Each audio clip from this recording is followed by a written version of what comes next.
प्रदेश की आर्थिक राजधानी इंदौर के पश्चिमी क्षेत्र में एक नक्शे को लेकर राजनीतिक बयानों का दौर शुरू हो चुका है। नगर निगम द्वारा वैदिक सोच के अनुसार फूटी कोटी चौराहे को सजाया गया, लेकिन यहाँ एक नक्शे को लेकर अब विवाद की स्थिति बनते हुए नजर आ रही है। तो वहीं दूसरी तरफ कांग्रेस ने केंद्र सरकार को कटघरे में ला खड़ा कर दिया। दरअसल फूटी कोटी चौराहे पर जो नक्शा लगा है वह अखंड भारत का है। इस नक्शे में पाकिस्तान, बांग्लादेश, अफगानिस्तान, भूटान और नेपाल को भी दर्शाया गया है। इस नक्शे को लेकर कांग्रेस ने सरकार पर निशाना साधा। कांग्रेस प्रवक्ता अमीनुल खान सूरी ने नक्शे को लेकर पीएम मोदी और विदेश मंत्रालय से कांग्रेस ने सवाल पूछे हैं। उन्होंने निगम अधिकारियों पर आरएसएस के दबाव में काम करने का भी आरोप लगाया। इस तरह से इंदौर नगर निगम या स्मार्ट सिटी प्रोजेक्ट में जिस तरह से वो अखंड भारत का जो नक्शा बनाया है, उससे माननीय प्रधानमंत्री महोदय और विदेश मंत्रालय से कांग्रेस ये सवाल पूछना चाहती है, क्या भारत की विदेश नीति में कोई परिवर्तन हो गया है क्या?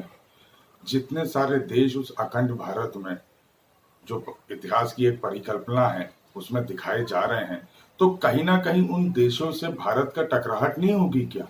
आज हम इस तरह से अखंड भारत दिखाएंगे तो उसके क्या मापदंड हैं, क्या उद्देश्य हैं, ये भारत सरकार और माननीय प्रधानमंत्री नरेंद्र मोदी जी स्पष्ट करें। अखंड भारत की जो परिकल्पना आरएसएस हमेशा करके आई है, हेडगेवार ने जो सपना भारत को कई बार दिखाने के भारत के नागरिकों को कोशिश की है, उसमें अफगानिस्तान, पाकिस्तान, म्यांमार, भूटान, बांग्लादेश, श्रीलंका, बर्मा, नेपाल, इस तरह के अनेक देशों को जो हड़प्पा और मोहनजोदारो सभ्यता से कहीं ना कहीं जुड़े हुए थे, उनको अखंड भारत के रूप में दिखाने का काम किया।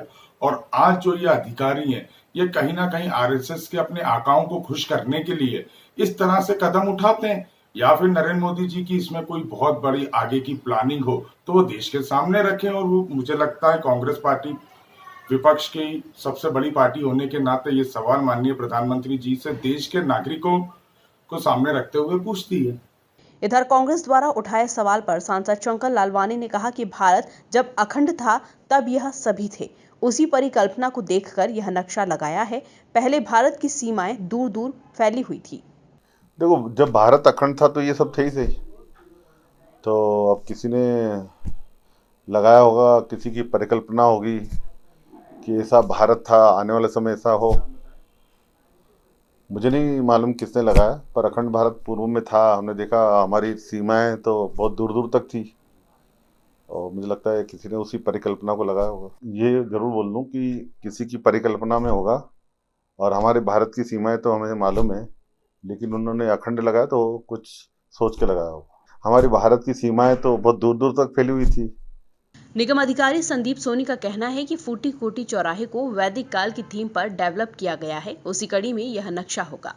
जो प्राइमरी रूप से पता किया, उसके अनुसार लगभग 2-3 साल पूर्व उस पूरे फूटी कोटी चौराहे को वैदिक काल की थीम पर डेवलप किया था, और मुझे लगता है उसी के तारतम्य में वहाँ पर वो नक्शा होगा, लेकिन मुझे डिटेल में इंफॉर्मेशन निकालना बाकी है इसमें।